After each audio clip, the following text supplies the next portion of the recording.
My daughter Mary woke me up early in the morning, saying something about my husband Richard wanting to say goodbye.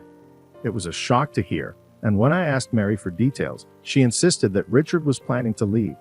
Despite my doubts, Mary's serious gaze convinced me. We quickly packed and left our home. I'm Jennifer Smith, living with Richard and our 5-year-old daughter Mary. I met Richard in college, married him right after graduating, and became a housewife. However, when Richard's job plans fell through, I had to work. After Mary's birth, I quit my job, thinking I could focus on raising her. But things weren't smooth due to Richard's job instability. Richard struggled to find stable employment, and our financial situation became uncertain. Despite holding his current job for 4 years, our stability was questionable. When Richard came home, he handed me the month's living expenses with a smile, but it was always $500, not enough for our growing family's needs. I often wished he could contribute more, but his low monthly pay of $1,500 made it challenging. Despite the financial strain, asking for more seemed harsh, especially when Richard's smiling face made it even harder. After expressing my desire for more money to cover expenses, Richard reacted intensely, questioning if I expected him to give even more. I had tried discussing our growing expenses since our daughter's birth, but Richard's anger flared up. Busy with child rearing, I hadn't considered his feelings. He suggested I find a better paying job, dismissing my concerns. Richard, usually quiet and gentle to outsiders, played the traditionalist role at home. Any comment he disliked set him off, creating a bit of trauma for me. Now I walk on eggshells when talking to him. During one such moment, Mary, my little angel, comforted me, urging me to work hard. Despite working from home, money was tight, but Mary's support motivated me. One day after finishing work, Richard surprised Mary with a toy she had been wanting. It was the first time he had bought a toy for her, adding a moment of sweetness to our challenging days. When Mary showed the toy from her mom to her dad, his face turned pale. In a fit of anger, he snatched the toy and threw it at her, luckily missing her. Despite our heated exchange, our daughter cried uncontrollably, and my husband, aggravated further, moved towards her. Sensing danger, I shielded her as he raised his arm and swung it down. After this, he silently changed into casual clothes and left the house. I comforted Mary, who trembled in my arms, and later noticed a visible bruise. Although not severe enough for a hospital visit, I couldn't understand why Richard got so angry. Was it about the toy? The distrust lingered, and the fear of a repeat incident haunted me. After 2 hours, Richard returned, avoiding eye contact and heading straight to bed. Despite my apprehension, he fell asleep immediately, offering a brief moment of relief. Choosing to sleep in the living room with Mary, I was abruptly awakened the next morning by a loud noise. Richard had left for work. Memories of yesterday's events rushed through my mind, prompting an involuntary sigh. Beside me, Mary slept peacefully, and I gently stroked her head, hoping for a calm day. 3 months passed since the incident, and life had been smooth. Richard continued working hard, and I managed the house, Mary, and my remote job. Our routine mirrored the days before the upheaval. Got a cake from the popular pastry shop today. Try it, Mom, Richard exclaimed one day. Grateful, Mary thanked him, but he apologized for not getting one for her, promising to do so next time. Since that incident, Richard transformed, becoming more talkative in public, shedding his high and mighty demeanor at home, and treating me and Mary with kindness. Despite the positive changes, one concern lingered: the monthly expenses. Although his salary remained meager, he started giving me his entire paycheck, insisting it was the right thing to do as the breadwinner. I hesitated, saying we didn't need that much, but he argued that it was necessary to avoid embarrassment. Despite the changes, there's an off-putting feeling when people realize he's entirely different. At a moment, I felt indescribable unease. When Mary asked her dad to play, it had been a while. They headed to her room, and as Mary glanced back at me, her eyes seemed to plead for something. An hour later, Mary came to the living room, sharing that her father would be going on a business trip from tomorrow. Surprised I hadn't been informed, a departure from his usual practice. When I asked him about it, He mentioned it was sudden, far, and involved secrets. His inconsistent explanations left me uneasy, but I went to bed that night. The next day, a clattering noise from the living room woke me up. Peeking in, I saw my husband getting ready for a business trip. He was leaving early to start work as soon as he arrived. Being early is good, but it's only 5 o'clock and why so soon? I questioned. His response was, well, I'm just a low-ranking employee. I should be there earlier than others. Saying this, he swiftly left for his business trip. His behavior felt off, and something seemed amiss. Just as I pondered this, our daughter suddenly woke up and declared, "You should divorce Dad now." I unintentionally expressed surprise at her early morning statement. It was unexpected for a young child to wake up and suggest such a thing. Wondering why she said this, I asked for details. Mary explained, "He's planning to say bye-bye to you." Wait, bye-bye, is that true? I found it hard to believe that he would consider such a thing. But Mary's serious eyes stared straight into mine. Her gaze, more earnest than expected from a 5-year-old, made it difficult to dismiss her words. "All right, Mary, let's get ready right now," I said, and we quickly packed and left the house. A few days later, I received a frantic call from him. "Hey, where are you? I came back from my trip, and nobody's home. All your stuff's gone. What's going on? Welcome back. How was your trip? Must have been boring going all alone, huh? What are you talking about? No use playing dumb. I know the business trip was a lie. All your business trips were lies." "That's crazy. Why would I lie about a business trip? If you're so concerned, call the company. They'll set things straight. You'll see if I'm lying or if you're just paranoid." "Oh, really? Should I call them, huh? You think saying that will stop me from actually calling? Is that why you're being so bold? But the thing is, I'm certain you're lying because I already checked with the company. They told me you've taken a 3-day break and asked if I hadn't heard about it." He let out a small gasp on the other end. My husband, who left the house claiming it was for a business trip, had been spending nights in his car, switching locations to avoid being spotted. Surprised, huh? My husband probably didn't think I'd go that far. Sure, the old me would have just believed what he said about his business trips and wouldn't have thought to call his company to verify. But this time, it's different. All thanks to our daughter.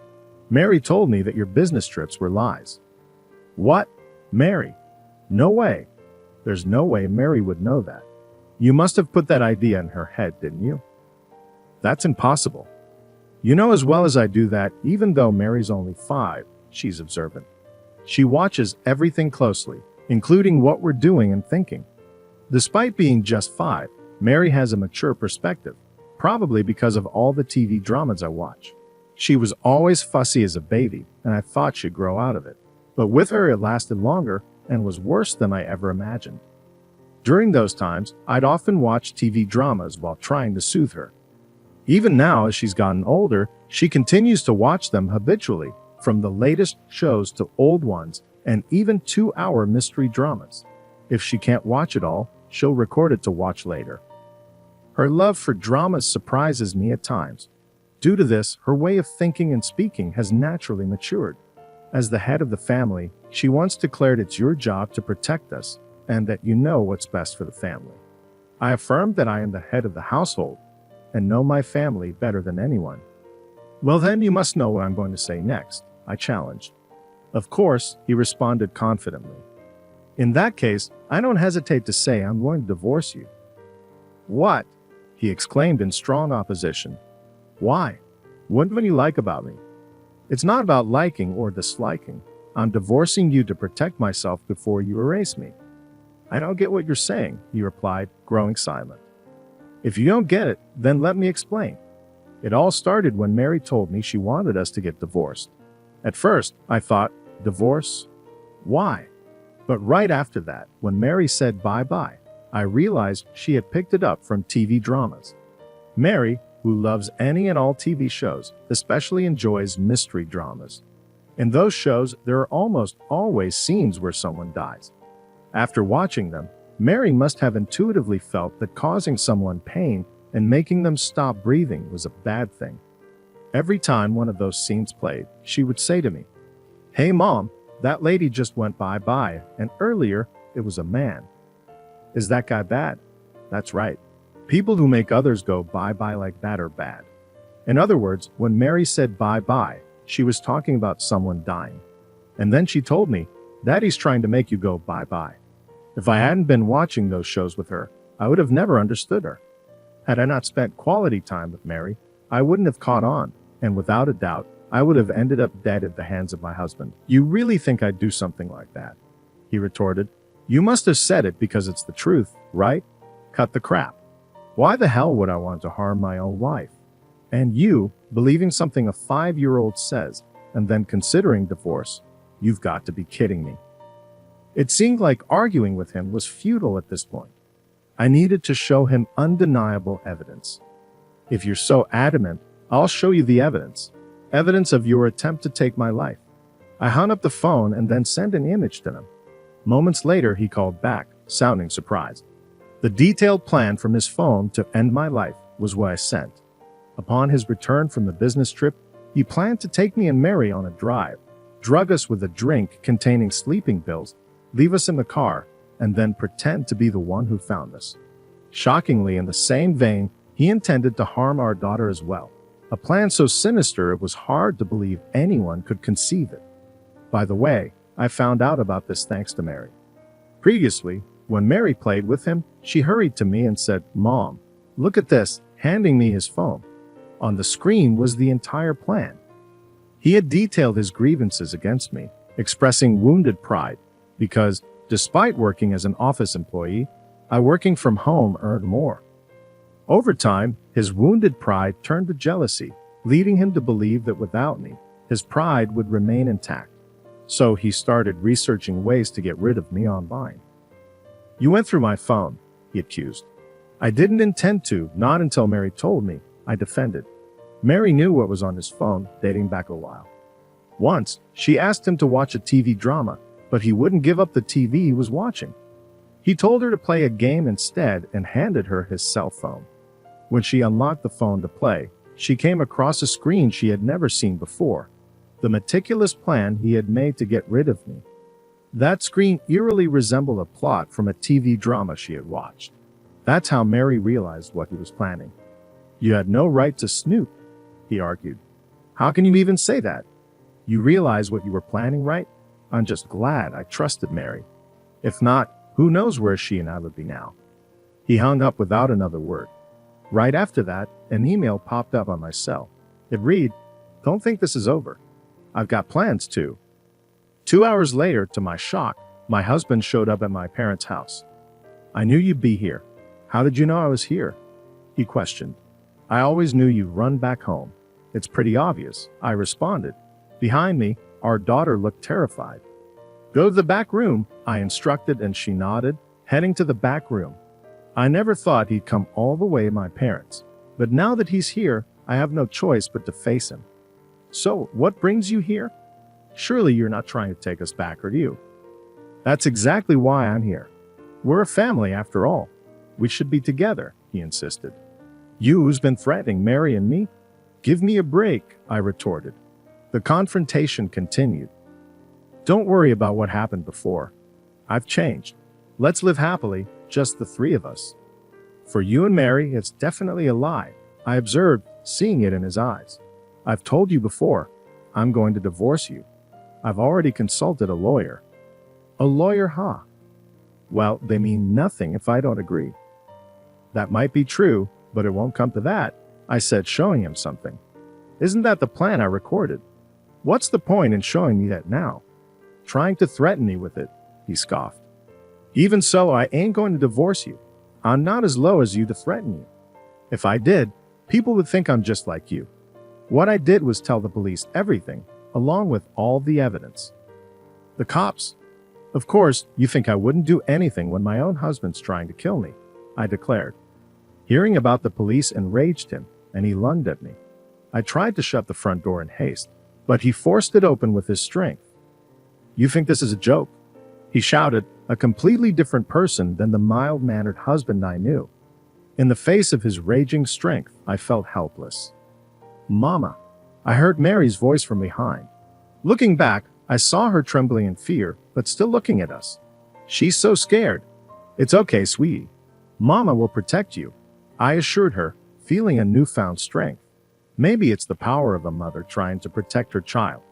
I tried with all my might to close the door, but his strength was beyond anything I imagined. I just can't anymore, I thought. It was then. What are you doing? At the same time as the voice, my husband was blown back, screaming in horror. Ha! Trying to make sense of what had just happened, I peek outside through a small gap in the front door. Jennifer, are you okay? Dad, just in the nick of time, my father appeared. Dad, why are you here? I thought you were on a business trip starting today. I forgot something at home, just came back to grab it.